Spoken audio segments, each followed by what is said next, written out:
በስመ አብ ወወልድ ወመንፈስ ቅዱስ አሐዱ አምላክ አሜን።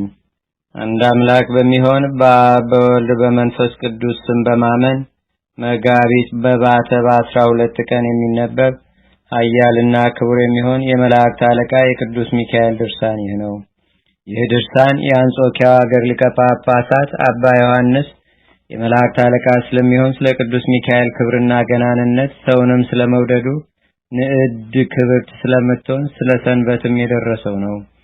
በዚህች ዓመት የቅዱስ ሚካኤል በዓል ከሰንበት ጋር አብሮ ብሎ ነበርና ዳግመኛ እንግዳ ስለሚሆን ስለ ማቴዎስ ስለ ሚስቱም ስለ ልጆቹም ተናገረ።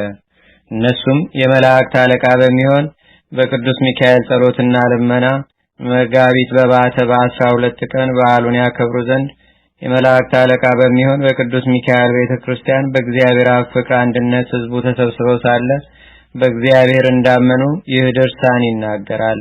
ልመናውና ማላጅነቱ በአገራችን በኢትዮጵያ በሕዝበ ክርስቲያኑ ሁሉ ላይ ለዘላለሙ አድሮ ይኑር አሜን።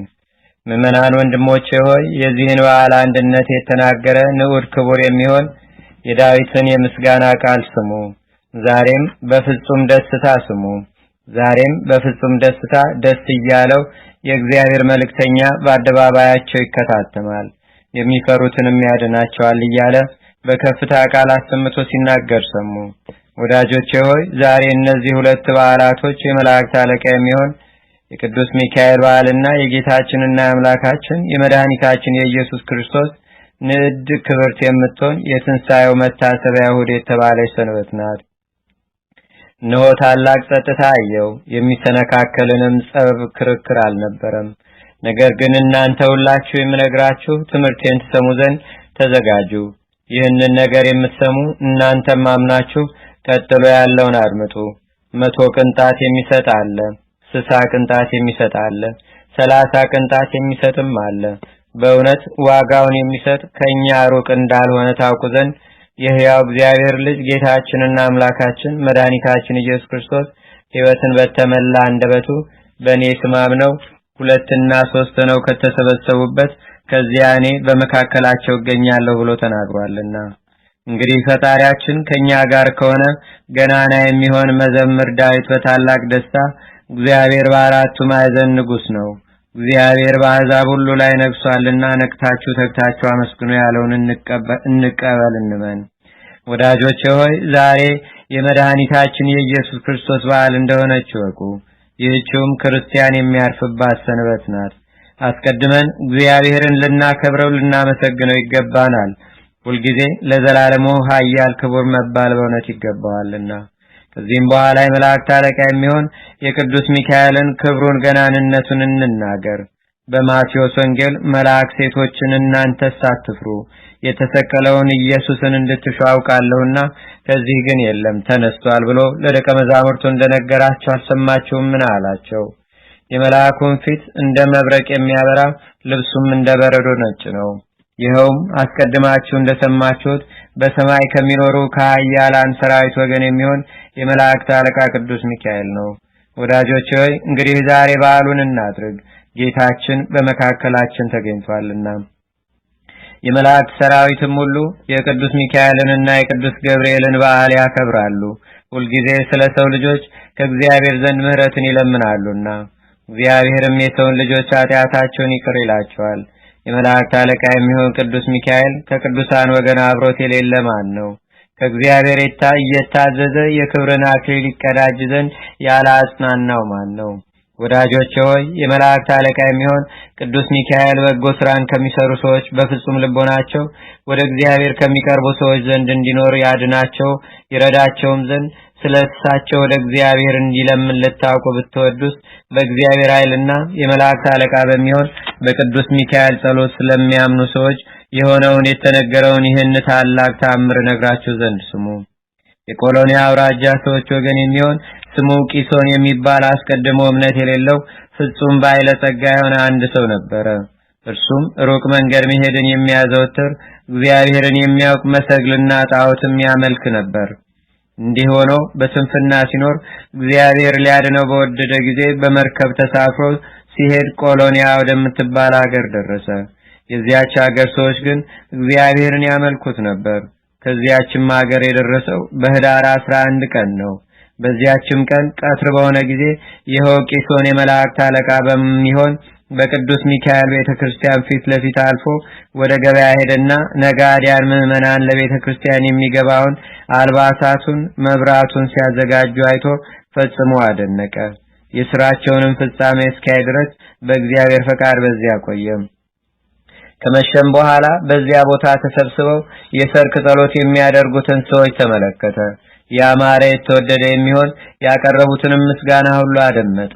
ከጣዕመ ዝማሬውም የተነሳ ልቡ ስለተመሰጠ በቅጥረ ቤተ ክርስቲያኑ ተኝቶ አደረ። ዳግመኛም በዚያች ሌሊት ካህናት፣ ሊቃውንት፣ መምህራን የነግ ጸሎት ይጸልዩ ዘንድ የተሰበሰቡ። ያም ሰው ስላየውና ስለሰማው ምስጋና ሁሉ ፈጽሞ አደነቀ።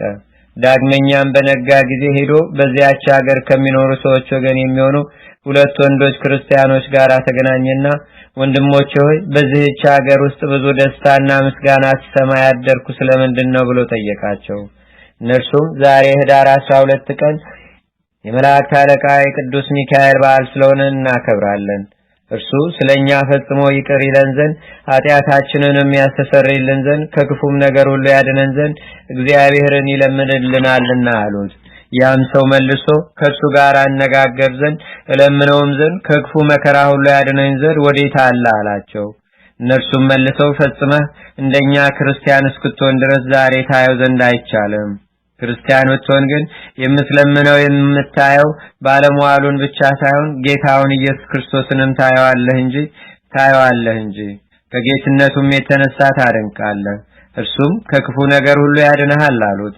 እርሱም መልሶ ወንድሞቼ ሆይ ክርስቲያን እንደሆን ከእናንተ ጋር ተወስዱኝ ዘንድ ማልዳችኋለሁ፣ ሚዛን ወርቅ ሰጣችኋለሁ። ልቦናዬ ከእናንተ ጋር አንድ ሆኖ ወደ ሃይማኖታችሁና አምልኮታችሁ ተመልሷልና አላቸው። እነዚያም ሰዎች አባታችን ጳጳሱ እስኪጸልይልህና በአብ በወልድ በመንፈስ ቅዱስ ስም እስኪያጠምቅህ ሜሮንም እስኪቀባህ ድረስ እንደኛ ክርስቲያን ልትሆን አይቻልህም አሉት። ከዚህ በኋላ ክርስቲያን ትሆናለህ፣ ነገር ግን አባታችን ጳጳሱ ጸሎቱን እስኪጨርስ ጥቂት ታገስ፣ ወደ እሱ እንወስድህና እንደኛ ክርስቲያን ትሆናለህ አሉት። እርሱም እንደነገሩት ሁሉ ያን ቀን ታግሶ አለ። በነጋውም ወደ እነሱ ዘንድ መጥቶ እናንተ ደጋግ የምትሆኑ ወንድሞቼ ሆይ ወደ እናንተ መጥቻለሁና ተቀበሉኝ። የነገራችሁኝ እሱ እግዚአብሔር ለሁለታችሁም ዋጋችሁን ይሰጣችሁ ዘንድ አላቸው። እነዚያም ምዕመናን ያን ሰው ወደ ጳጳሱ ወሰዱት። ጳጳሱም ያን ሰው አንተ ከወዴት ሀገር ነህ? ከዚህስ በምን ምክንያት መጥተሃል አለው። እርሱም መልሶ ቆሎኒያ የምትባል ሀገር አውራጃ የመጣው ሰው ነኝ አለው። ጳጳሱም እንደኛ ክርስቲያን ትሆን ዘንድ ልብህ ይወዳልን አለው። ያም እንግዳ ሰውዬ አሁን አባቴ በዚህች ሀገር ባየሁትና በሰማሁት ሁሉ ልቤ በጣም ተደስቷል፣ ስለዚህ ክርስቲያን ሆን ዘንድ እወዳለሁ አለው። ጳጳሱም ከአማልክት ወገን በማን ታመልክ ነበር አለው። ያም ሰው መልሶ እኔ በፀሐይ አመልክ ነበር አለው። ጳጳሱም ፀሐይ በገባ ጊዜ በምድር ላይ ጨለማ መከራ ያገኛል፣ ይረዳህ ዘንድ ወዴት ታገኘዋለህ አለው። ያም እንግዳ ሰው መልሶ አቤቱ በረከትህ ቸርነትህ ትደረግልኝ ትድረሰኝም፣ አጥምቀኝና በዚህች ሀገር እንዳሉ ሰዎች ሁሉ ክርስቲያን ታደርገኝ ዘንድ ማልደሃለሁ አለው። ጳጳሱም በሀገር ሚስት ልጆች አሉህን ብሎ ቢጠይቀው እርሱም አዎን አለኝ አለ። ጳጳሱም በሀገር ሚስት ልጆች አሉህን ብሎ ቢጠይቀው እርሱም አዎን አለኝ አለ። ጳጳሱም ስለዚህ ነገር ዛሬ ልናጠምቅህ አንችልም፣ ወደ ቤተሰቦች በሄድክ ጊዜ እንዳትክዱ እርስ በርሳችሁም እንዳትለያዩ የተቀበልከውን ጥምቀትን ሃይማኖትን እንዳታፈርሱ ክህደት አስቀድሞ በሴት ተደርጓልና፣ ነገር ግን ልቦናዋ ቢወድ አብራችሁና ክርስቲያን አደርጋችኋለሁ አለው። ያም እንግዳ ሰው በኤጲስቆጶሱ ዘንድ ይህን ነገር በሰማ ጊዜ ፈጽሞ ደስ አለው። ያን ጊዜውንም ከኤጲስቆጶሱ ዘንድ ቡራኬ ተቀብሎ ወደ ሀገሩ ይሄድ ዘንድ ተዘጋጅቶ ወጣ። እነሆ የበጎ ነገር ጠላት የሆነ ሰይጣን የዚያን ሰው ልቦና ወደ እግዚአብሔር እንደተመለሰ አውቆ ቀናበት። በጉዞም ላይ ሳለ ከባህር መካከል በደረሰ ጊዜ ኃይለኛ አውሎ ንፋስ አስነስቶ ማዕበሉን ከመርከቡ በላይ ከፍ ብሎ እንዲወጣና ከዳር ዳር እንዲደርስ አደረገው። መርከቢቱም ከመስጠሟ የተነሳ በመርከቢቱ ውስጥ የነበሩ ብዙ ሰዎች ሞቱ። ያም ሰው የመርከቢቱን መስጠምና የሰዎቹን መሞት ባየ ጊዜ በታላቅ ቃል ጮሆ አሰምቶ ጌታዬ ኢየሱስ ክርስቶስ ሆይ እርዳኝ፣ ከዚህ ከታላቅ መከራም አድነኝ። የመላእክት አለቃ በሚሆን በቅዱስ ሚካኤል ቤተክርስቲያን ስላየው ታላቅ ክብርና ምስጋና ፈጽሜ አምንብሃለሁ። እኔም በቤቴ ያሉ ሰዎችም ሁሉ ከኔ ጋር ይመጣሉ፣ እስከ ዕለተ ሞታችንም ድረስ ክርስቲያን ሆነን እንኖራለን ብሎ ተማጸነ። ያን ጊዜ አይዞህ፣ አትፍራ፣ አትደንግጥም፣ የሚያገኝህ ነገር የለም፣ ክፉ ነገር ወደ አንተ አይቀርብም የሚል ቃል ከሰማይ መጣ። በዚህም ጊዜ ማዕበሉ ከላይ እስከ ታች ጸጥ አለ። መርከቡም ተስተካክሎ ቀንቶ ሄደ። እርሱም በእግዚአብሔር ትእዛዝ አንዳችም ክፉ ነገር ሳያገኘው ሀገሩ ደረሰ። ከቤቱም በገባ ጊዜ ደስ አለው። ያን ጊዜ ስለርሱ በመርከብ ውስጥ የተደረገውን ታምራት ሁሉ ለወገኖቹ ቆሎንያ በምትባል ሀገር ያየውንም ሁሉ ለቤተሰቡ ነገራቸው። ከዚያም እኛ የምናመልከው ይህ ፀሐይ ከቶ አምላክ አይደለም፣ ነገር ግን ሕያው ባህሪ በሚሆን የእግዚአብሔር የባህሪ ልጁ ኃያል አምላክ በሚሆን ኢየሱስ ክርስቶስን ማምለክ ይገባናል። ይኸውም ሁሉም ከእርሱ የተገኘ የሰማይና የምድር ፈጣሪ ነው አላቸው። የመላእክት አለቃ ቅዱስ ሚካኤልንም ክብሩንና ገናንነቱን በነገራቸው ጊዜ ታላቁ ልጁ ፈጽሞ አደነቀ። ከዚያም ሚስቱ ወዳለችበት ሄዶ እንዲህ አላት፣ ብትሰሚኝ ተነሺ፣ ከኔ ጋር እንሂድ፣ ተጠምቀን ክርስቲያን በመሆን ለክርስቶስ እንገዛ ዘንድ። ፈጽሞ ሁለት ልብ አትሁኚ፣ አትጠራጠሪም። ልቦናሽ ባይወድ ግን አላዝሽም አላስገድድሽምም። እነሆ 12 ሚዛን ወርቅና ብር የተረፈ አለኝ፣ እሰጥሻለሁ። አንቺም በአምልኮትሽ ኑሪ፣ እኔ ግን ኃጢአቴ የሚሰረይበት ጥምቀትን እቀበል ዘንድ እሄዳለሁ አላት። ሚስቱም በጎ ምክር መከርከኝ፣ ነገርህም ያማረ የተወደደ ነው። ጌታዬ አንተ የምትሄድበት መንገድ ሁሉ በእውነት ያማረ የተወደደ ነው። እኔም ካንተ ጋር እሄዳለሁ። አንተ የምትሞተውን ሞት እኔም ካንተ ጋር ሞታለሁ አለችው።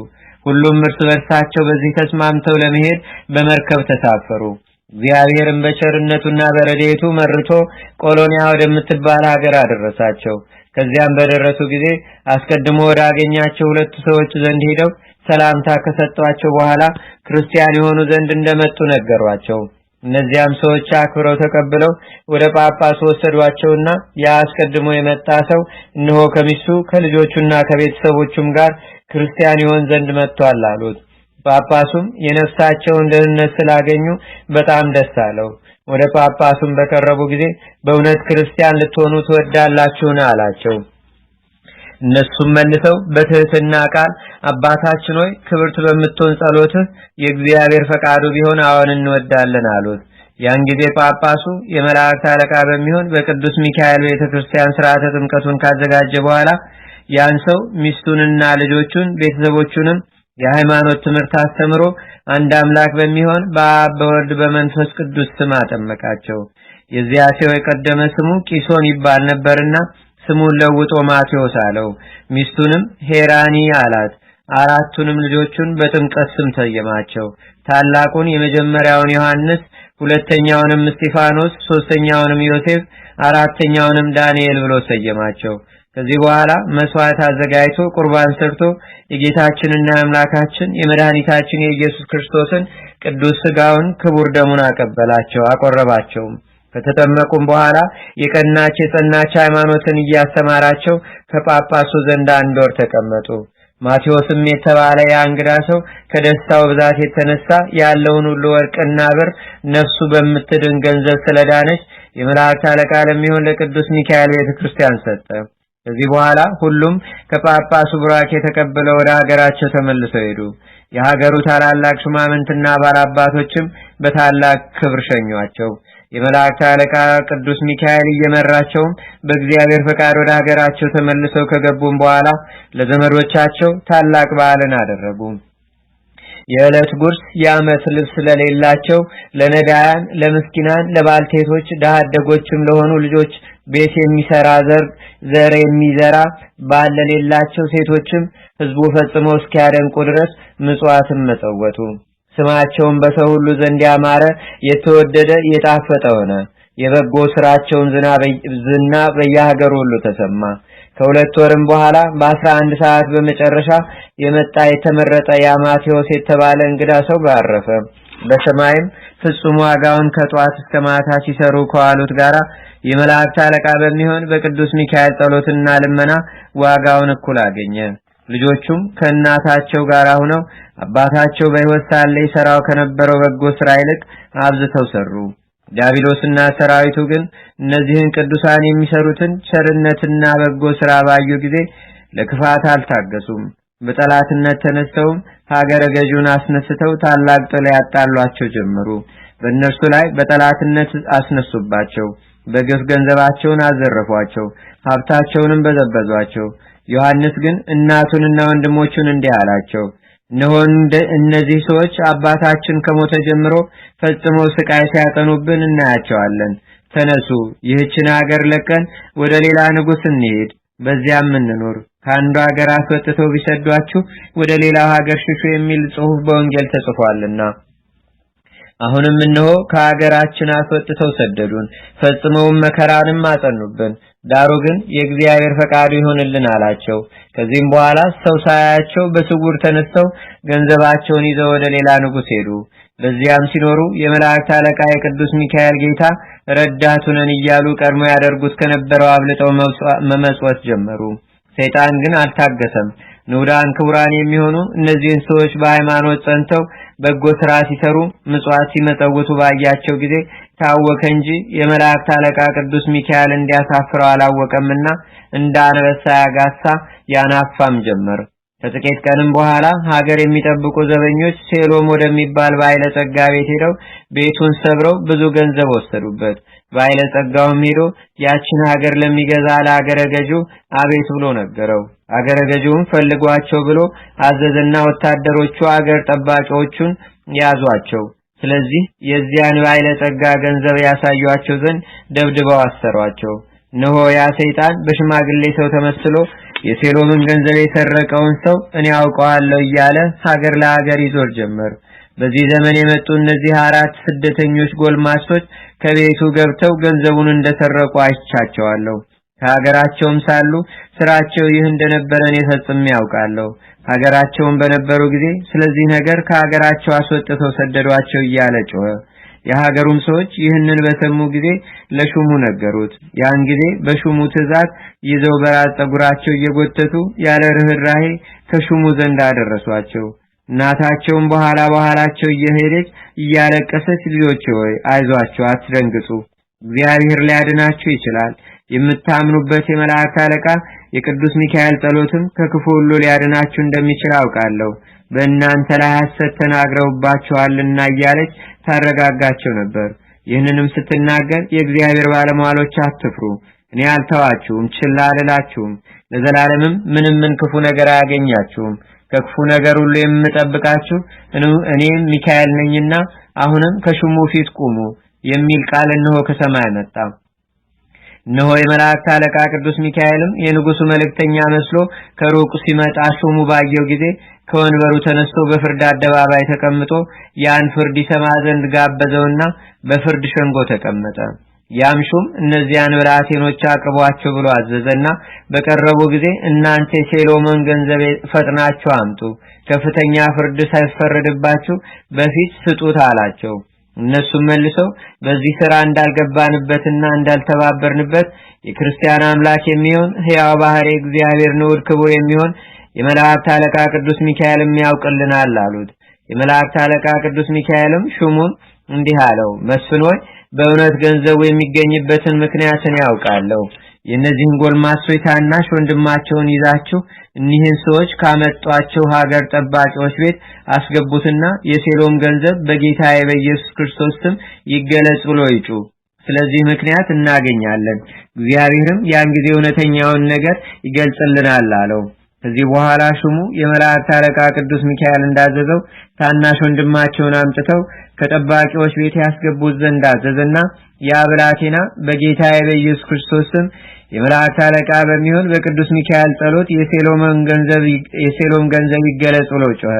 ያን ጊዜ የእግዚአብሔር ቃል መጥቶ ከእንደዚህ ያለ ቦታ ውረዱ፣ ሁሉንም ታገኛላችሁ፣ ይህ ታናሽ ብላቴናና ወንድሞቹም ከኃጢአት ንጹሃን ናቸው ሲል ከዚያ የነበሩ ሁሉ ሰሙ። ያን ጊዜም ፈጥነው ወደ ዋሻ ወረዱና የባለጸጋውን ገንዘብ ሁሉንም አገኙ። የሆነውንም ሁሉ ለሹሙ ነገሩት። እርሱም የንጉስ መልእክተኛ ተመስሎ ለመጣ ለቅዱስ ሚካኤል ይነግረው ዘንድ በተመለሰ ጊዜ አላገኘውም። በዚህም የተነሳ ፈጽሞ አደነቀ። ዳግመኛም እነዚያን አራቱን ብላቴኖች በነጻ ሰደዳቸው። እነርሱም እግዚአብሔርንና የመላእክት አለቃ ቅዱስ ሚካኤልን እያመሰገኑ በታላቅ ደስታ ወደ ቤታቸው ገቡ። እነዚያም ቅዱሳን ከበጎ ስራቸው የተነሳ ሌሎች ያዩትና የሰሙት ሁሉ እስኪያደንቁ ድረስ ሁልጊዜ የሚሰሩትን ቸርነትና በጎ ስራን አላጓደሉም። ከጥቂት ቀንም በኋላ አንድ ሰው እነዚያን ሁለቱን ሰዎች የበላያቸው ከሚሆን ከሌላ ንጉስ ጋር አጣላቸው። እርሱም አስቀድሞ ይመረምራቸው ጀመር። ለጭፍሮቹ አሳልፎ ከመስጠቱም በፊት አስቀድሞ 100 ሚዛን ወርቅ ይቀበሏቸው ዘንድ አዘዘ። እነርሱ ግን የሚከፍሉት አልነበራቸውም። ይከፍሉትም ባጡ ጊዜ እነዚያን ሁለት ሰዎች ግረፏቸው ብሎ አዘዘ። ያን ጊዜ ክቡር የሚሆን ዮሐንስ በቅርብ ተገናኛቸውና የንጉሱ አሽከሮች እነዚያን ሁለት ሰዎች ያለ ርህራሄ ሲገርፏቸውና ሲደበድቧቸው ተመለከተ። እርሱም እነዚህን ሰዎች የምትገርፏቸውና የምትደበድቧቸው ምን ሰርተው ነው አላቸው። የንጉሱም ወታደሮች መልሰው 200 ዲናር ወርቅ እንዲከፍሉ አዘናቸው ነበር አሉት። 200 ዲናር ወርቅ ብሰጣችሁ ትለቋቸዋላችሁን አላቸው። እነርሱም ወታደሮቹ መልሰው አዎን እንለቃቸዋለን፣ ካልሰጡን ግን በሞት እንቀጣቸዋለን አሉት። ዮሐንስም ወታደሮቹን እሺ ወደ እናንተ እስክመለስ ድረስ ጥቂት ታገሱን ሲል ለመናቸውና 200 ሚዛን ወርቅ አምጥቶ ሰጣቸው። በእነርሱ ላይ ለሰለጠኑ እሊያም አራት ወታደሮች ለእያንዳንዳቸው አንዳንድ ሚዛን ወርቅ ሰጣቸውና ሁለቱን ጎልማሳዎች ፈተው ሰደዷቸው። ዳግመኛም ያ የበጎ ሥራ ጠላት የሆነ ሰይጣን አልታገሰም። ነገር ግን ቅናት፣ ምቀኝነት በተነሳበት ጊዜ በእነዚያ ቅዱሳን ላይ ልዩ ልዩ ምክንያት እየፈጠረ ስለ በጎ ስራቸው ፍጹም መከራ አመጣባቸው እንጂ። ከዚህም በኋላ እነሆ እንነግራቸዋለን። በዚያች ሀገር ማታ ማታ ወዳጆቹን ለራት ግብዣ የሚጠራቸው አንድ ሰው ነበር። የዚያም ሰው ቤቱ በእነዚህ ቅዱሳን ቤት ፊት ለፊት ነበር። ከበሉና ከጠጡ በኋላ ከነርሱ አንዱ ወደ ቤቱ ይሄድ ዘንድ ተነሳ። በሀገር ጥግም ሲሄድ ጊንጥ ነደፈውና በመርዙ ጠንቅ ሞተ። ከሰውም ወገን የሆነውን ያወቀ የለም ነበር። የሀገር ሹማምንት እየዞሩ ሲፈልጉ ያ ሰው ሞተ። ያ ሰው ሞቶ አገኙትና ወደ አደባባይ ወስደው ሰውነቱን ሁሉ መረመሩት። ነገር ግን ምን እንደገደለው አላወቁም። በነጋም ጊዜ ጭፍሮቹ ሊቀብሩት ሄዱ። እነሆ ያ ሰይጣን በሰው ተመስሎ በአደባባይ እየዞረ ከሰው ወገን የዚህን ሰው አሟሟቱን ከቶ ያወቀ የለምን? እኔ ግን የገደለውን አውቃለሁ። ይህ ነገር ከሌሎች ሰዎች የተደረገ አይደለም፣ የባዕድ ልጆች የሚሆኑ እነዚህ አራት ሰዎች ናቸው እንጂ። በዚህም ነገር እኔ ምስክር ነኝ እያለ ጮኸ። ይኸውም ነገር በአገር ሁሉ ተሰማ። ከዚህ በኋላ ሹሙ ሄዶ ከሲጦስ ለሚባል ንጉስ ነገረው። ያን ጊዜ ንጉሱ እነዚያን አራት ብላቴኖች እጃቸውን በሰንሰለት ወደ ኋላ አስረው አንገታቸውን አንቀው እየጎተቱ ያመጧቸው ዘንድ አዘዘ። ከንጉሱ ፊትም እስኪያደርሷቸው ድረስ እያዳፉ አመጧቸው። ያን ጊዜ አይዟችሁ፣ አትፍሩ፣ እነሆ የድካማችሁ ዘመን አለፈ፣ ከእግዚአብሔርም ዘንድ በጎ ረፍትን የምታገኙበት ጊዜ ደረሰ የሚል ቃል ከሰማይ መጣ። እነርሱን ግን እንደ በደለኛ እንደ ወንጀለኛ ከንጉሱ ፊት አቆሟቸው። እነሆ ያን ጊዜ መላእክት አለቃ ቅዱስ ሚካኤልና ለሮም ንጉስ መልእክተኛ ተመስሎ መጣ። ወደ እርሱም በቀረበ ጊዜ የመላእክት አለቃ ቅዱስ ሚካኤልና ንጉሱ አንድነት በፍርድ ወንበር ተቀመጡ። ብላቴኖቹንም ቆመው ባያቸው ጊዜ ቅዱስ ሚካኤል ከሲጦስ የተባለውን ንጉስ እነዚህ ሕፃናት ያደረጉት ምንድነው አለው። ንጉሱም የሆነውን ሁሉ ነገረው። ቅዱስ ሚካኤል ንጉሱን በእውነት አላወቅህምን አለው። ንጉሱም ወታደሮቹን እነዚያ ብላቴኖች አምጡ ብሎ ባዘዘ። በመጡም ጊዜ የገደሉት እነዚህ ናቸው አለው። የመላእክት አለቃ ቅዱስ ሚካኤልም እንዲህ አለው፣ በሀገራችን ሰው በሞተ ጊዜ የገደለውን ባናውቅ እንዲህ በሆነ ጊዜ ያን የሞተውን ሰው ከመካከላችን አስመጥተን ከኛ ጋር ይነጋገር ዘንድ ማን ነው የገደለው ብለን እርሱን እንጠይቀዋለን፣ የገደለውንም ይነግረናል። አሁንም በእውነት የገደለውን ልታውቅ ከወደድህ ያን የሞተውን ሰው ያመጡት ዘንድ እዘዝ፣ እኛም እንጠይቀዋለን፣ እርሱም ከኛ ጋር ይነጋገራል፣ የገደለውንም እናውቅ ዘንድ አለው። ያን ጊዜ ንጉሱ የሞተውን ሰው ህዝቡ ወደ ተሰበሰቡበት አደባባይ ያመጡት ዘንድ አምጡት ብሎ አዘዘ። የመላእክት አለቃ ቅዱስ ሚካኤልም ከወንድሞቹ የሚያንስ ዳንኤልን እንዲህ አለው፣ ሂደህ የሞተውን ሰው የሰማይና የምድር ንጉስ በሚሆን በጌታ በኢየሱስ ክርስቶስ ስም የሆንከውን ንገረኝ በለው አለው። ብላቴናውም እንዳዘዘው አደረገ። ሰውን የሚወድ እግዚአብሔርም ያን ጊዜ እጹብ ድንቅ የሚሆን ስሙ በቦታ ሁሉ ይመሰገን ዘንድ ወደደ። ያምኑበትም ዘንድ ያን የሞተ ሰው ነፍስ ከስጋው ጋር አዋህዶ አስነሳው። ንጉሱና የሀገሪቱን ሰዎች ይድኑ ዘንድ ፈቃዱ ሆኗልና። ያም ውድ ከመጣ በኋላ እንዲህ ብሎ ጮሆ አሰምቶ ተናገረ። ንጉስ ከሲጦስ ሆይ ወዮልህ! የመላእክት አለቃ የኃያላትም አለቃ ከሚሆን ከቅዱስ ሚካኤል ጋር ደፍረህ ተቀምጠሃልና። የሀገሩ ሰዎች የሚጠሏቸው እነዚህ ሰዎችም ንጹሃን ቅዱሳን ናቸው፣ ኃጢአትም የለባቸውም። የገደሉኝም እነሱ አይደሉም፣ ጊንጥ ነድፎኝ በመርዙ ሞትኩ እንጂ። ስለተመረጡ ስለነዚህ ጎልማሶችም ይህች በጎ ሥራ ዕድል ፈንታ ሆና ተሰጠችኝ። የመላእክት አለቃ ቅዱስ ሚካኤልን አየው ዘንድ የተገባኝ ሆንኩ። ዛሬም እነሆ እግዚአብሔር ያደረገውን ታላቅ ተአምር አያችሁ።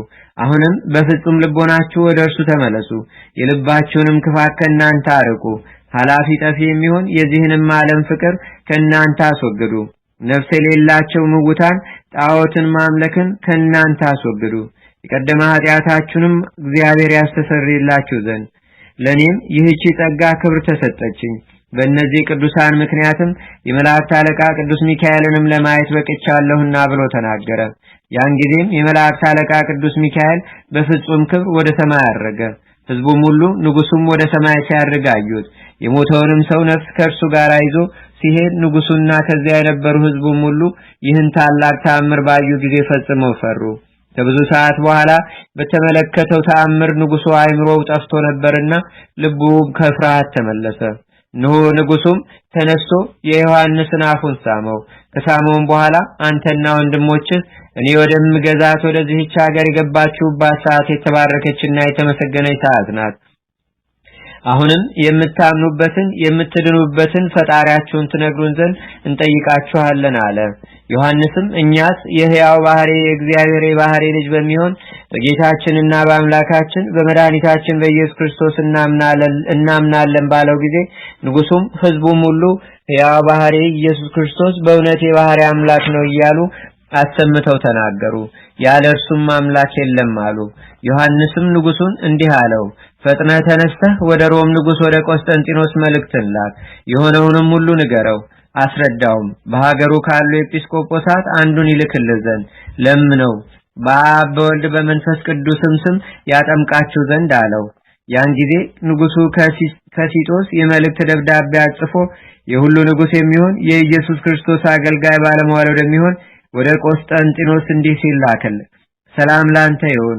ከፍ ያለ ጸጋና ፍጹም ክብር ቸር ከሚሆን ከእግዚአብሔር ዘንድ ተሰጠችኝ። ለርኩሳን ጣዖት ከመገዛት ያድነን ዘንድ በቸርነቱ አሰበን።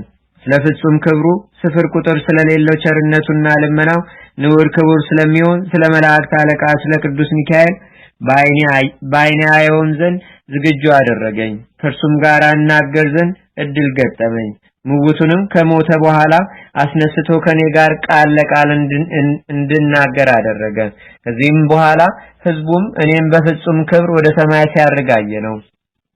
ዳግመኛም ስለ ገናናው ስምህ እንለምናለን።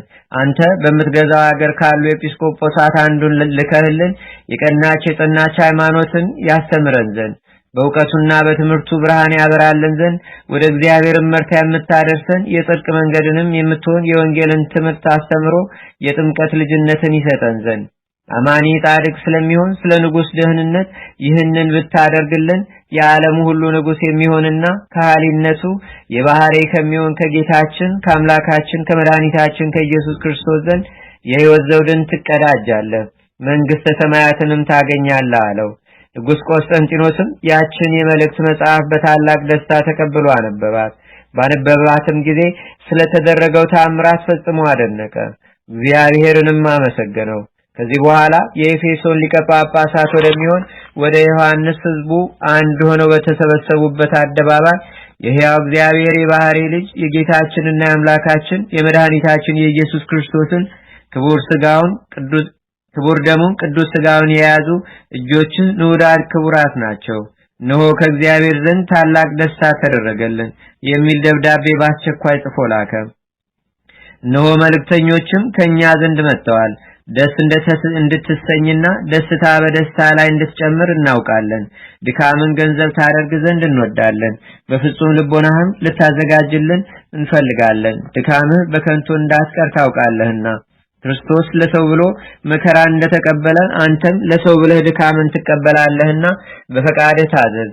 ጂዲያስ ወደምትባል ሀገር ሄድና በኢየሱስ ክርስቶስ ስም አሳምነህ በዚያ ያሉ ሕሙማንን ትፈውስ ዘንድ በአብ በወልድ በመንፈስ ቅዱስም ስም አጥምቀህ ርኩሳን ለሚሆኑ ለጣዖታት ከመገዛትም ታድናቸው ዘንድ ይኸውም በጌታችን በኢየሱስ ክርስቶስና ንዑዳን ክቡራን በሚሆኑ በመላእክት ዘንድ መመኪያ ይሆናል። በፈጣሪያችን በኢየሱስ ክርስቶስ በካህሊነቱ ነፍሳችን ከነሱ ጋር አንድነት ትድን ዘንድ ንጉሡ ቆስጠንጢኖስም ያንን የእርሱን ደብዳቤውን መልእክትና ንጉሥ ከሲጦስ የጻፈውን ሌላ መልእክት ጨምሮ የኤፌሶን ሊቀ ጳጳሳት ወደሚሆን ወደ አባ ዮሐንስ ላከ። የጳጳሳቱ አለቃም ያን የመልእክት ጽሑፍ ባነበበ ጊዜ በዙሪያውና በየአውራጃው ያሉ አሕዛብ ወደ ክርስቲያናዊነት ስለተመለሱ ፈጽሞ ደስ አለው። ያን ጊዜ ፈጥኖ ተነስቶ ቀሳውስትን፣ ዲያቆናትን፣ አናጉስጢስን፣ መዘምራንን ከሶስት የጸሎት መጻሕፍት ጋር 12 መምህራንን መረጠ። ታቦተ ማርያምንና ታቦተ ሚካኤልን፣ ታቦተ ጴጥሮስንና ታቦተ ጳውሎስን ይዞ መስዋዕት የሚያዘጋጅበትንም ንዋየ ቅድሳት የወርቅ ጽናዎችን፣ የወርቅ ጻሕሎችን፣ 4 መስቀል፣ 4 የወርቅ ጽዋዎችን፣ 4 የብር ጽዋዎችን፣ የወርቅ ዘቦና የሐር መጎናጸፊያዎችን ለእያንዳንዱ ታቦት 4 የወንጌል መጽሐፍት፣ የሐዋርያው ቅዱስ ጳውሎስን መጽሐፍ፣ የሐዋርያትን ሥራ የሚናገር መጽሐፍ፣ የዳዊትን መዝሙሮች፣ ሌላውንም ለቤተ ክርስቲያን የሚያስፈልገውን ሁሉ አዘጋጅቶ ፈጸመ። ከዚህም በኋላ እግዚአብሔር መንገዳቸውን ያቀናላቸው ዘንድ ጸሎት አድርገው በፍጹም ደስታ ጉዟቸውን ቀጠሉ። ወደዚህ ሀገርም ለመድረስ በተቃረቡ ጊዜ ሊቀ ጳጳሱን ከእርሱ ጋር ያሉ የካህናቱን መምጣት ለንጉሡ ስለነገሩት ንጉሡም ዮሐንስም ሕዝቡም ሁሉ በታላቅ ደስታ ሊቀ ጳጳሱን ሊገናኙት መጡ። ወደ እርሱም በቀረቡ ጊዜ ንጉሡም ሕዝቡም ሁሉ ከፍ ያለ አቀባበል አደረጉለትና ከእርሱ ዘንድ ቡራኬ ተቀብሎ ንጉሡም የሆነውን ነገር ሁሉ ለሊቀ ጳጳሱ ዮሐንስን እያሳየ እግዚአብሔር ስለዚህና ስለ ወንድሞቹ ይቅር አለን ብሎ ነገረው። እንደዚህም ሁሉ በፍጹም አንድነት ወደ ከተማው ከገቡ በኋላ ንጉሡ ሊቀ ጳጳሱን ወደ ቤተ መንግስቱ ይገባ ዘንድ ለመነው፣ ማለደውም። በዚያች ሀገር ቤተ ክርስቲያን ገና አልሰሩም አላነጹም ነበርና። በነጋታውም ሊቀ ጳጳሱ ንጉሡን ቤተ ክርስቲያን ስራ ብሎ አዘዘው። ዳግመኛም በዚህች ሀገር ለዚህ ስራ የሚስማማ አዲስ ቦታ አለን ብሎ ጠየቀው። ንጉሡም ለሊቀ ጳጳሱ አዎን፣ ለቤተ ክርስቲያን መስሪያ የሚሆን አዲስ ቦታ አለ አለው። እንግዲያስ ለቤተ ክርስቲያን የሚገባ እንደሆነ እናይና እንመረምር ዘንድ ተነስ እንሂድ አለውና አንድነት ሄደው ቤተ ክርስቲያን የሚሰሩበትን ቦታ ባዩ ጊዜ የተመቸ ሆኖ ስላገኙት ሊቀ ጳጳሱ ደስ አለው። ንጉሡም ቤተ ክርስቲያንን ሰራ ዘንድ አዋጅ ንገሩ ብሎ አዘዘና አዋጅ ነጋሪ በሀገሩ ሁሉ ዞሮ አዋጅ ነገረ። ሕዝቡም ሁሉ ድሃውም ባለጸጋውም ቀኛዝማቹም ቢትወደዱም ተሰበሰቡ። ንጉሡም ከጌታችን ከኢየሱስ ክርስቶስ በረከትን ያገኝ ዘንድ እንደ ሕዝቡ በእጁ ጭቃና ኖራ ድንጋይ እያቀበለ የሥራው ተካፋይ ሆነ። በእግዚአብሔር ፈቃድ በ44 ቀን ሰርቶ ስለፈጸመ ሊቀ ጳጳሱ በስጋውም በህሊናውም ድንግል በመትሆን አምላክን በወለደች ብርሃን ዘባማን የሚባል የጌታችን የአምላካችን የመድኃኒታችን የኢየሱስ ክርስቶስ እናቱ ንዕድ ክብርት በሆነች በእመቤታችን በቅድስተ ቅዱሳን በድንግል ማርያም ስም ያችን ቤተ ክርስቲያን ሰየማት፣ አከበራትም፣ ባረካትም። ንጉሡም የሚጠመቁ ብዙ ሰዎችን አያለው። የቤተ ክርስቲያን የማጥመቂያ ቦታዎች ሳይዘጋጁ እነዚህን ሁሉ ሰዎች በወዴት ታጠምቋቸዋላችሁ አለ። ብልህ አዋቂ ዮሐንስም መልሶ ንጉሡንና ሊቀ ጳጳሱን በሀገራችን በከተማችን በስተምስራቅ በኩል ባህር አለ፣ እሱም ለዚህ ታላቅ ክብር የሚገባ ይመስለኛል አላቸው። በዚያኑ ጊዜም የእግዚአብሔር ጸጋን የተቀበለ የእግዚአብሔር ልጅ ይሆናል የሚል ቃል ከሰማይ ተሰማ። ንጉሱም ሊቀ ጳጳሱም ሕዝቡም ሁሉ በሰሙ ጊዜ አደነቁ። ሕዝቡም ሁሉ ይሰብሰቡ አለና ለቡራኬ ተሰበሰቡ። ሊቀ ጳጳሱም ፍጹም የጥምቀት ጸሎትን እየጸለየ በዚህ ዕለት ታላቅ ተአምር ተደረገ። ሊባርካቸውም በቀረበ ጊዜ ሕዝቡ ሁሉ ከሊቀ ጳጳሳቱ ጋር ይደሎ የሚል ድምጽ ከሰማይ ሰሙ። የጥምቀቱንም ጸሎት ከፈጸሙ በኋላ ወደ ማጥመቂያው ውረዱ ብሎ አዘዛቸው። ያን ጊዜ ሁሉም በአብ በወልድ በመንፈስ ቅዱስ ስም እንጠመቃለን እያሉ በመጮህ ወደ ባህሩ እየዘለሉ ገቡ። ንጉሱና ሕዝቡም ሁሉ ከተጠመቁ በኋላ ሊቀ ጳጳሱ ወደ ቤተክርስቲያን ገብቶ ዮሐንስን ኤጲስቆጶስነት ሾመው። ሶስቱን ወንድሞቹንም አንዱን ቄስ ሁለቱን ደግሞ ዲያቆናት አድርጎ ሾማቸው። ለንጉሱም ስሙ አጋላስ የሚባል ልጅ ነበረውና ለእርሱም የዲቁና ማዕረግ ስለሰጠው ሕዝቡ ሁሉ ደስ አላቸው። ከዚያም ሊቀ ጳጳሱ የቅዳሴውን ሥርዓት ይሰራ ዘንድ በጀመረ ጊዜ ንጉሱም ሕዝቡም ሁሉ እንደዚህ ያለውን ድንቅ ተአምራት በመስማታቸውና በማየታቸው ፈጽመው አደነቁ። በዚያ ሀገር መስዋዕት አዘጋጅቶ ስጋውን ደሙን ሲያቀብላቸው የመጀመሪያ ጊዜ ነውና ስጋውን ደሙን ከተቀበሉ በኋላ የጳጳሳቱ አለቃ ከሳቸው ወገን ለእያንዳንዱን ቡራኬ ሰጥቷቸው በታላቅ ደስታ ወደ የቤታቸው ይገቡ ዘንድ አሰናበታቸው። የጳጳሳቱ አለቃም የቤተ ክርስቲያንን ሥርዓት እያስተማራቸውና እየመከራቸው 2 ወር ያህል ከተቀመጠ በኋላ በታላቅ ክብር ወደ ሀገሩ ተመልሶ ሄደ። ሊቀ ጳጳሱና ንጉሱ ከሲጦስ ከዚህ ጊዜ ያደረስከን ለዚህ ክብር ያበቃህን ተመስገን ብለው እግዚአብሔርን አመሰገኑት። ንዑድ ክቡር የሚሆን ዮሐንስንና ወንድሞቹንም አከበሯቸው፣ ከፍም አደረጓቸው። የእግዚአብሔርን መንግስት ለማስተማርና ለማሳወቅ ተልከዋልና። ከጥቂት ዘመን በኋላ ኤጲስቆጶሱ ንጉስ ከሲጦስን የመላእክት አለቃ በሚሆን በቅዱስ ሚካኤል ስም ቤተክርስቲያንን እንስራ አለው። ንጉሱም ኤጲስቆጶሱን አባቴ ሆይ የወደድከውን አድርግ፣ እነሆ እኛ ያዘዝከንን ሁሉ እንፈጽም ዘንድ ይገባናልና አለው። ንዑድ ክቡር የሚሆን ኤጲስቆጶስ ዮሐንስም የሀገሩ ሰዎች ሁሉ በፍጹም ትጋትና ድካም እየረዱት በ10 ወር ቤተክርስቲያኒቷን ሰርቶ ጨረሰ። ከዚያም ህዳር በባተ በ12 ቀን ቤተክርስቲያኒቱን የመላእክት አለቃ በሚሆን በቅዱስ ሚካኤል ስም ሰይሞ ቀደሳት፣ ባረካትም። የቅዱስ ሚካኤል በዓል ከቅዳሴ ቤተክርስቲያኑ ጋር በአንድ ውሎ ነበርና። ቅዳሴውም ከተፈጸመ በኋላ ኤጲስቆጶሱና ንጉሱ የሀገሩን ሰዎች ሕዝቡም ሁሉ ተሰብስበው ኔሮን የሚባል ጣዖት ወዳለበት መስጊድ ቤት ሄደው ጣዖቱን ሰበሩት፣ ቤቱንም አፈራረሱት። ወንበሩንም ገለባብጠው በእሳት ባቃጠሉ ጊዜ በጣዖቱ አድሮ የነበረ ሰይጣን ዮሐንስ ሆይ ፈጽሞ አደከምከኝ፣ ከማደሪያዬም አስወጥተህ ሰደድከኝ እያለ ጮኸ። ንጉሱም በዚያ ቦታ ላይ ወንጌልን ባስተማሩ በቅዱስ ጴጥሮስና በቅዱስ ጳውሎስ ስም ቤተክርስቲያን ይሰሩ ዘንድ ሕዝቡን አዘዘ። ንዑድ ክቡር የሚሆን ዮሐንስም ሁሉንም በቀናች በጸናች ሃይማኖት አጽንታችሁ ኑሩ እያለ በሚያጽናናቸው ጊዜ ታላቁም ታናሹም ሁሉ አከበሩት። ንጉሱ ቆስጠንጢኖስም ዮሐንስ ያደረገውን ሁሉ ታምራት በሰማ ጊዜ እግዚአብሔርን አመሰገነው። እርሱንም መንግስቱንም ይባርክለትና ይመርቅለት ዘንድ መላእክተኛ ወደ እርሱ ላከ። በዚያም አብዳያኖስ በሚባል ሀገር አማልክትን ጣዖትን ያጠፋ የደመሰሰ ዳንኤልን ሾመባት። ንዑድ ክቡር የሚሆን ዮሐንስ ባለበት ዘመን ሁሉ እግዚአብሔር በእጆቹ ስላደረጋቸው ብዙ ስለሚሆኑ ታምራት ሁልጊዜ ቸርነትን ያደርግ ነበር። ወዳጆች ሆይ የእግዚአብሔርን ኃይል አይታችሁ ወቁ። የመላእክት አለቃ የሚሆን የቅዱስ ሚካኤልን እርዳታ ተመልክታችሁ ተረዱ። በምድር በተዘሩ ፍሬያት ሁሉ የቅዱስ ሚካኤል ልመናው እርዳታው ይገኛል። አዝርዕትም ፍሬያቸውን የሚሰጡ በቅዱስ ሚካኤል ጸሎትና ልመና ነው። መርከቦች በጸጥታ ተጉዘው ከባህር ማዕበል ሞገድ አልፈው ከወደባቸው እንዲያርፉ የሚያደርጋቸው የቅዱስ ሚካኤል ጸሎት ነው። በስደታቸው ጊዜ ያጸናቸው ዘንድ በየተራራውና በየኮረብታው በሚዞሩ ባህታውያን ላይ የቅዱስ ሚካኤል ጸሎትና እርዳታ ከዚያ ይገኛል።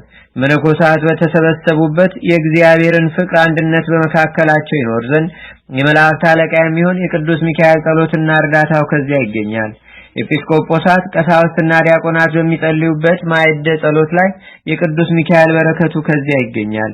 የቅዱስ ሚካኤል ጸሎትና እርዳታው የተገፉትንና የታሰሩትንም ሲረዳቸው ይገኛል። የመላእክት ሁሉ አለቃ የሚሆን የቅዱስ ሚካኤል ጸሎቱ በፈተና ያሉትን ሲረዳቸው በሕይወተ ሥጋ ያሉትንም በችግራቸው ጊዜ ሲያጽናናቸውና ሙታንንም ይቅር ይላቸው ዘንድ እግዚአብሔርን ሲማልድ ይገኛል። የመላእክት አለቃ የሚሆን ቅዱስ ሚካኤል ከቅዱሳን ወገን በጭንቁና በመከራው ጊዜ ያልደረሰለት ከስቃይስ ያላዳነው ማን ነው? ወዳጆቼ ሆይ እግዚአብሔር እጅግ አድርጎ ሰውን እንደወደደው ተመልክተን የመላእክትን አለቃ የቅዱስ ሚካኤልንም ልመናው ጸሎቱ እንደሚጠቅመን ተገንዝበን ለሰው ልጅ ሁሉ ኃጢአታቸውን ያስተሰርይላቸው ዘንድ ይቅርም ይላቸው ዘንድ ከእግዚአብሔር ፊት እንዲለምን እንዲማልድ ተረዳን። እኛም ይቅርታን እናገኝ ዘንድ ከእግዚአብሔር ዙፋን ፊት ስለኛ ይማልድልን ዘንድ ይለምንልንም ዘንድ እግዚአብሔርን በመውደድ እርስ በርሳችን እንድንተሳሰብ ሁላችንንም በፍቅር አንድነት ጸንተን እንኖር ዘንድ ይርዳን።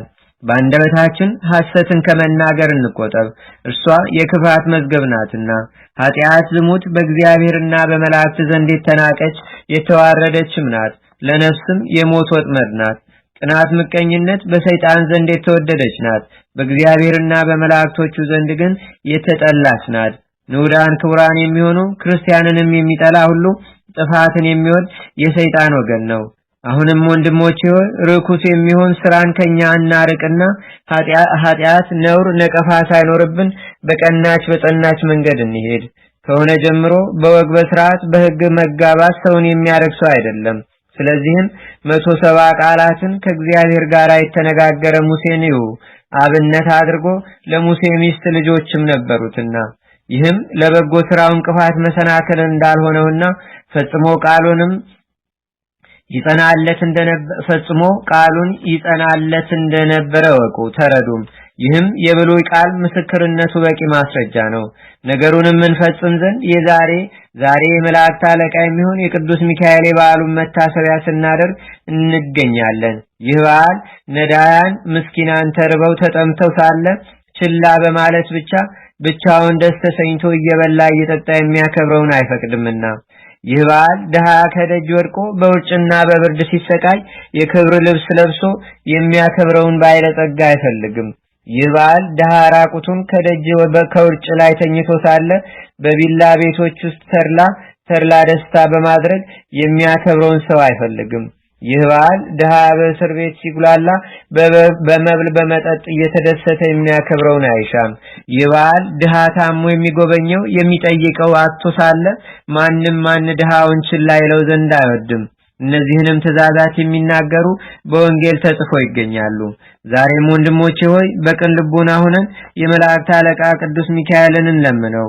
በቃል ኪዳኑ ከእግዚአብሔር ጸጋ ክብርን ያስገኝልን ዘንድ እንዲሁም እግዚአብሔር በቸርነቱ በሰው ልቦና ያልታሰበውን ይሰጠን ዘንድ ዳግመኛም የመላእክት አለቃ በሚሆን በቅዱስ ሚካኤል ጸሎትና ንድ ክብርት በምትሆን በጌታችንና በአምላካችን በመድኃኒታችን በኢየሱስ ክርስቶስ እናት በነፍስ በስጋ ድንግል በሆነች በእመቤታችን በቅድስተ ቅዱሳን በድንግል ማርያም ልመናና ጸሎት ዓለሙ ሁሉ ጸንቶ እንዲኖር እነግራችኋለሁ። አሁንም ይህ በዓል በሚገባ ክብርና ከብረው ዘንድ ይህን ክብር ለመፈጸም ጊዜው እንደደረሰ አውቀን ተረድተናልና ክብር ምስጋና የሚገባው ጌታችንና አምላካችን መድኃኒታችን ኢየሱስ ክርስቶስንም እናመሰግነዋለን። ክብር፣ ጌትነት፣ ገናንነት፣ ስልጣን፣ ልዕልና፣ ሰጌድ ሁል ጊዜ ለአብ ለወልድ ለመንፈስ ቅዱስ ከእርሱ ጋራ በባህሪ በህልውና ለሚተካከል ማህያዊ ለሚሆን ለመንፈስ ቅዱስም በእውነት ለዘላለም ይገባል። አሜን። ይህንን መጽሐፍ የጻፈውን ያጻፈውን ያነበበውን የተረጎመውን እግዚአብሔር አንድ አድርጎ በመንግስተ ሰማይ ይማረን ይቅርም ይበለን። በፍርድና በመከራ ቀንም የመላእክት አለቃ በሚሆን በቅዱስ ሚካኤል ክንፈ ረድኤት እግዚአብሔር ከመከራ ሁሉ ይሰውረን። የፍጹም ልመናው በረከቱና አማላጅነቱ የጸሎቱም እርዳታ ለዘላለሙ በአገራችን በኢትዮጵያ በሕዝበ ክርስቲያኑ ሁሉም ላይ ለዘላለሙ አድሮ ይኑር። አሜን።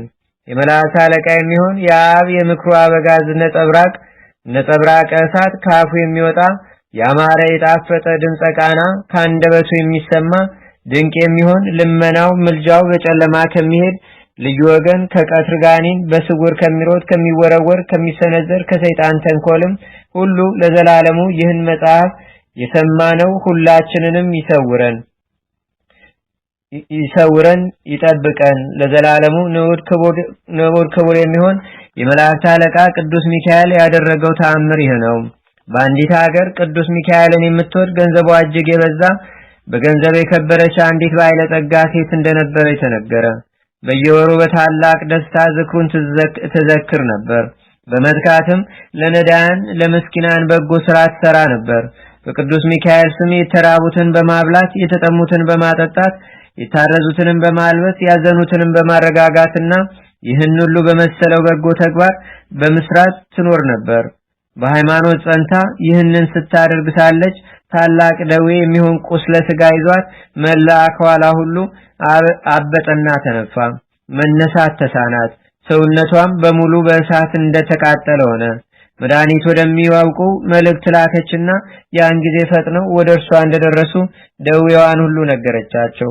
በሽታዋንም በደንብ ተከታትለው ያድኗት ዘንድ እነርሱ ከጠየቋት በላይ ብዙ ገንዘብ ሰጠቻቸውና እጅግም ተማጸነቻቸው። ነገር ግን በሽታዋ እየጸናባት ከመሄዱ በቀር ሊያድናት የተቻለ የለም። ይልቁንም እየባሰባት ሄደ። ያድኗት ዘንድ ለባለመድኃኒቶች ገንዘቧን ሰጥታ ከጨረሰች በኋላ ጤና እንዳላገኘች ባወቀችና በተረዳች ጊዜ ሕያው ባህሪ ወደሚሆን ወደ ልዑል እግዚአብሔር ለመነች።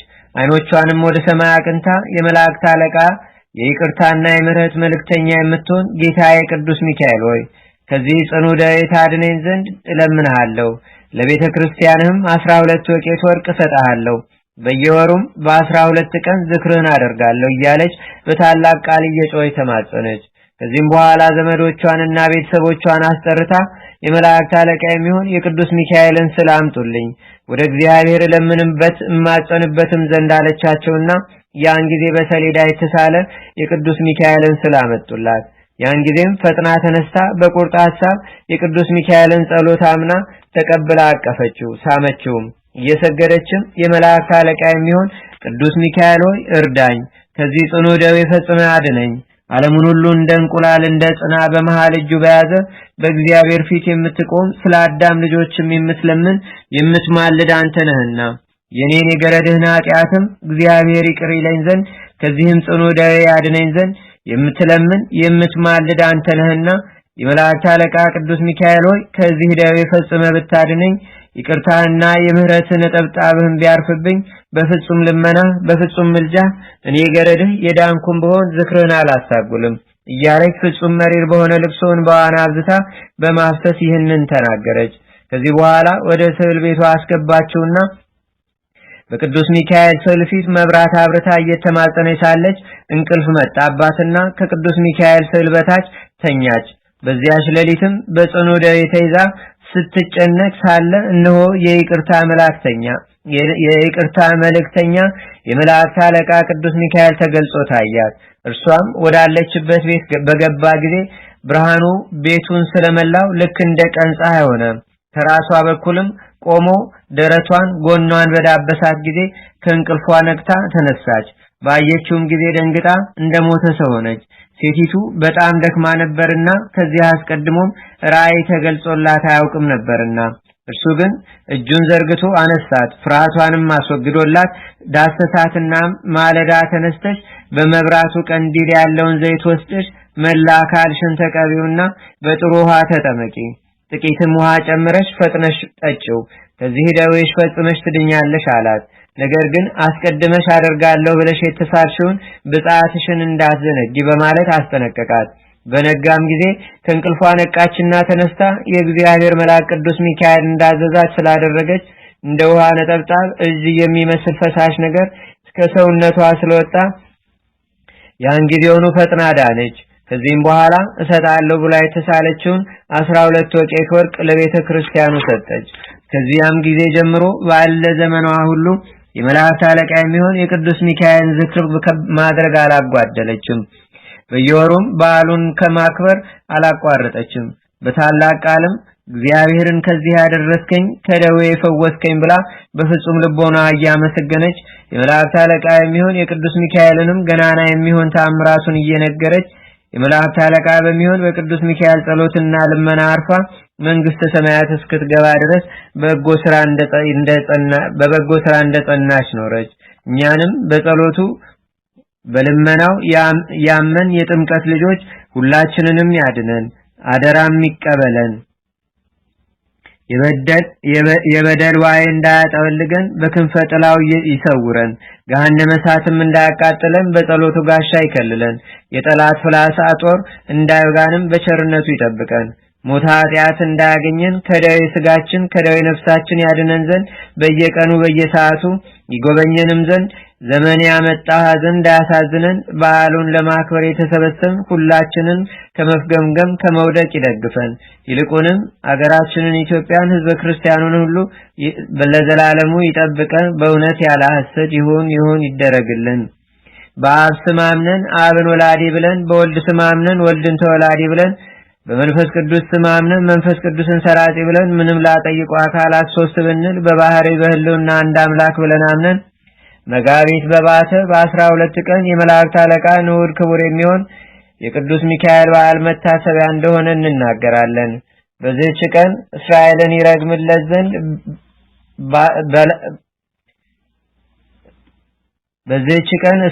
ይረግምለት ዘንድ በላቅ በለዓምን በጠራው ጊዜ እግዚአብሔር ቅዱስ ሚካኤልን ወደሱ ልኮት በመንገድ ላይ ከፊቱ ቆሞ ሳለ አህያው በሰው አንደበት እስክትናገር ድረስ በማስደንገጥ ርግማኑን ወደ በረከት ለውጦታል።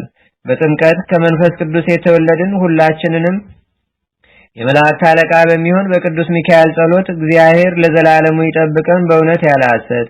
በዚህ ጊዜ ተገኘ ተብሎ ዘመን በማይቆጠርለት አምላክ ፊት ቆመው ከሚያመሰግኑ ወገኖች ቅድሚያ ይዞ ለተገኘው ሊቀ መላእክት ቅዱስ ሚካኤል ሰላም እላለሁ።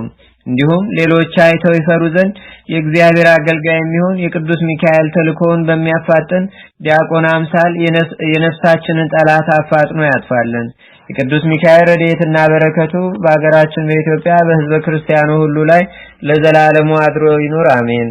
ጌታ ሆይ ከብልጽግናቸው ብዛት የተነሳ ብዙ መገባ ካገቡት ይልቅ የዳይቱን አነስተኛ መባ እንደተቀበልን ለሁልጊዜም የሚያገለግሉ አእላፍ መላእክትን እያሳሰብን በችግራችን ጊዜ የምናቀርብልህን ምስጋና ተቀበል። እናንተም ቅዱሳን ነቢያት፣ የወንጌል ሰባኪያን ሐዋርያት፣ ሰማዕታትና ጻድቃን፣ ትጉሃን መላእክትና ፍጹማን ደናግል እንዲሁም ደጋጎች መነኮሳት ሆይ ልጅ አዋቂ ሳይለይ የምንሰበሰብባትን ይህችን የጉባኤ ቦታ አባርኩ።